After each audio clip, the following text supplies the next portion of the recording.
Well, we are here today because China and the U.S. are here today, and that's why we have to agree on what we're doing here today. Like, fool, what did you just say?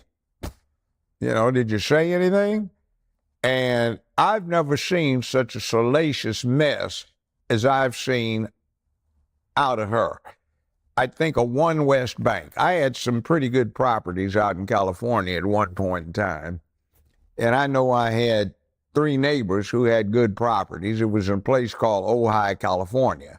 And they got caught up about 15, 16 years ago, like a lot of people did, in that mortgage bundling scam stuff that was going on.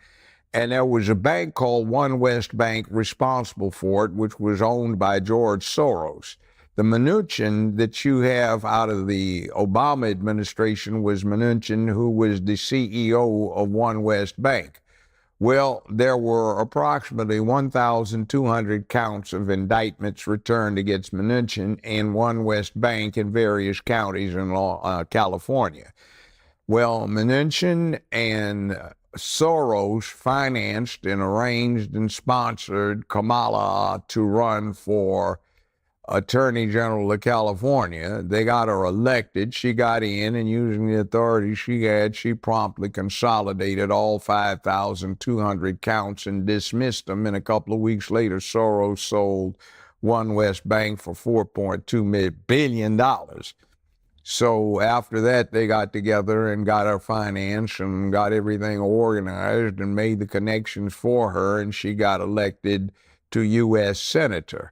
Willie Brown made the initial contacts and arrangements so she could get elected as district attorney for San Francisco.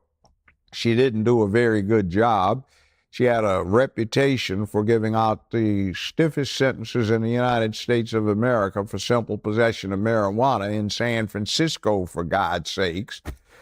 But it was only to young black men. She's not a parent, never had any children, but she went off on this campaign to lock parents up, some of whom actually were shown to have dropped their children off at the school, but they played hooky, so she was putting them in jail.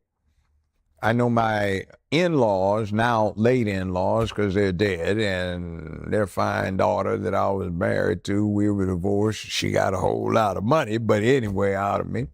What wound up happening was there was a liquor store they like to patronize on the way home, and it was a good liquor store, but it got held up a lot, so Kamala's solution was not go get the crooks, but close down the liquor store so nobody would be troubled by it. See, that kind of philosophy, or you've got a serial killer who's got 6 victims, and the families are writing protest letters to her, not hurry up and do something, not why are you giving the guy such a light deal, is why don't you let this man plead guilty to life without parole instead of delaying it for 7 years, trying to make political hay out of it. I was caught up in a thing where this woman who was supposed to be a financial specialist wound up embezzling a lot, $1.5 million from me, about $15 million from some other black celebrities. And most of it was in the San Francisco area, not LA where I was. She consolidated the cases up there in San Francisco, took 5 years to resolve it. Let her plead out not the $15 million of embezzlement, but $35,000. The sentence was 5 years in the penitentiary, 4.5 years suspended, 5 years probation. The woman wound up sitting on a bench outside Sybil Branch, which is the women's detention facility in L.A. County, for 5.5 hours. That's all the time she served, made no restitution. And la-di-da, I'm through with it now, I don't care, on her behalf. Like, where's our money? What did you do here? You didn't even consult with us. You did this on a surprise basis. That's $15 million gone. What happened? It's the kind of thing she would do, see.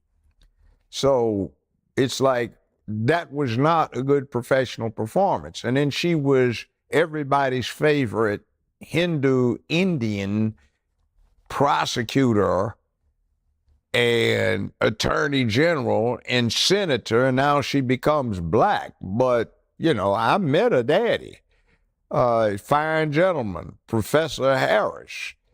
And the problem with her being black is Professor Harris says he's Caucasian, mixed Irish and Hindu.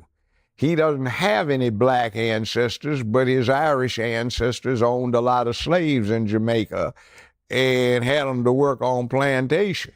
So if mama is on the birth certificate listed as a Caucasian, daddy says he's a Caucasian Hindu and has no black ancestors, how did she get to be black? Now, a little side story. When I had my show, let's say this has been 26 years ago, I had two beautiful women that I thought were sisters on the show. And they laughed one time when we all went to a happy hour and said, "You think we're black, don't you?" "Yeah, aren't you?" "No, we're Hindu." One of them said, "My mother's a Hindu Brahmin caste. My father was Hindu warrior caste. He took an oath to the family to protect her. They fell in love, eloped, and now we got a death warrant on us. We can't go back to India." So, yeah, and then they gave me two books. The guys were Hindu, and they were very dark, but they cut their hair off close, grew beards, and started dressing and acting black, and they got financial aid. One of them, I think, went through medical school that way, masquerading for being black. Somebody else did it, so she went to Howard. And by the way, she told one big lie when she was talking about she got bust because of something Biden did when she was running against him. Well, the yearbook that she put out there that you can still get online from her high school in Canada shows she went from kindergarten through 12th grade in Canada, never went to school in the United States of America.